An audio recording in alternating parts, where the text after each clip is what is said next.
দেশের বিভিন্ন জেলায় আবারও বেড়েছে ডেঙ্গুর প্রকোপ। এ মাসে সবচেয়ে বেশি রোগী শনাক্ত হয়েছে কক্সবাজারে। এছাড়া যশোর, বরগুনাতেও বেড়েছে ভর্তি রোগীর সংখ্যা। প্রতিদিনই ভিড় বাড়ছে সরকারি বেসরকারি হাসপাতালগুলোতে। পরিস্থিতি সামাল দিতে নানা প্রস্তুতি নেওয়া হলেও পর্যাপ্ত সেবা না পাওয়ার অভিযোগও উঠেছে।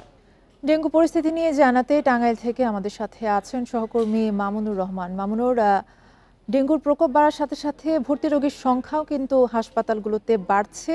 আর টাঙ্গাইলের হাসপাতালের খবর জানাবেন, সেখানে আসলে রোগীর সংখ্যা কিরকম হারে বৃদ্ধি পেয়েছে, পাশাপাশি টাঙ্গাইলে আসলে ডেঙ্গু নিধনে কোনো পদক্ষেপ দেখেছেন কিনা? আপনার শেষ কথাতেই আসি। আসলে ডেঙ্গু নিধনে কোনো কর্মসূচি আমরা গত ১.৫-২ মাসের মাঝে দেখিনি।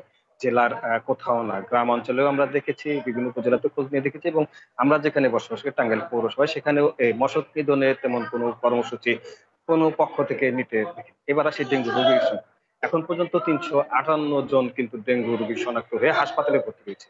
এর বাইরেও ২-৪ জন শনাক্ত হলেও তারা যারা হাসপাতালে ভর্তি হয়নি তাদের সংখ্যা কিন্তু এর মাঝে নেই। এই ৩২৮ জনের ভিতরে ৩ জন চিকিৎসাধীন অবস্থায় মারা গেছে। তার ভিতরে এখন আমি যে জায়গায় আছি টাঙ্গাইল মেডিকেল কলেজ হাসপাতাল, সেখানে একজন মারা গিয়েছে এবং বাকি ২ জন ২৫০ শয্যা বিশিষ্ট যে জেনারেল হাসপাতাল রয়েছে ঠিক একই কম্পাউন্ডে সেখানে মারা গিয়েছে।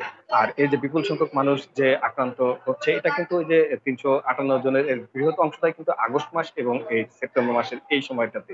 এবং এখন আজকে পর্যন্ত টাঙ্গাইলের বিভিন্ন হাসপাতালে ২৫ জন ডেঙ্গু রোগী শনাক্ত হয়ে হাসপাতালে চিকিৎসাধীন রয়েছে। আর আমি এখন যে ওয়ার্ডটাতে আছি শেখ হাসিনা মেডিকেল কলেজ হাসপাতালের পুরুষ ওয়ার্ড। এই ওয়ার্ডে কিন্তু এখন মোট ৬ জন ডেঙ্গু রোগী ভর্তি রয়েছে। তবে একটি কথা হচ্ছে যে ডেঙ্গু রোগীদের যে বিষয়টি মশারি টাঙিয়ে থাকার কথা রয়েছে, এখানে যেসব রোগী ভর্তি রয়েছে তারাও কিন্তু মশারি টাঙাচ্ছে না। তো এই বিষয়ে হাসপাতালের যেসব দায়িত্ব নার্স রয়েছে এবং সেবিকা রয়েছে তাদের সাথে কথা বলে আমরা এই নিশ্চিত করার কথা বলেছিলাম যে এই মশারিটা নিশ্চিত করা যায় কিনা। তো তারা যেটা বলছে যে হাসপাতালের পক্ষ থেকে মশারি দেয়া হয়েছে কিন্তু রোগীরা যারা যেসব রোগী রয়েছে তারা এই মশারি ব্যবহার করছে না, যে কারণে সংক্রমণের ঝুঁকি এই হাসপাতালেও কিন্তু বেড়ে যাচ্ছে। কিছুক্ষণ আগে আমি রোগীদের সাথেও কথা বলেছিলাম, তাদের কাছে জানতে চেয়েছিলাম যে সচেতনতার জন্য মশারিটা কেন তারা টানে। তো তারা যেটা বলছে যে অতিরিক্ত গরমের কারণে তারা মশারি টানাচ্ছে।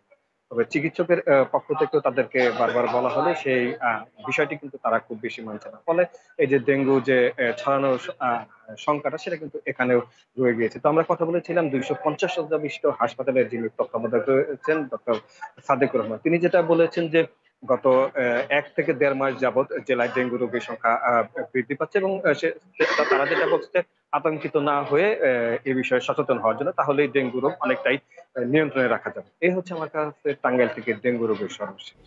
মামুনুর রহমান জানাচ্ছিলেন টাঙ্গাইল থেকে ডেঙ্গু পরিস্থিতির খবর।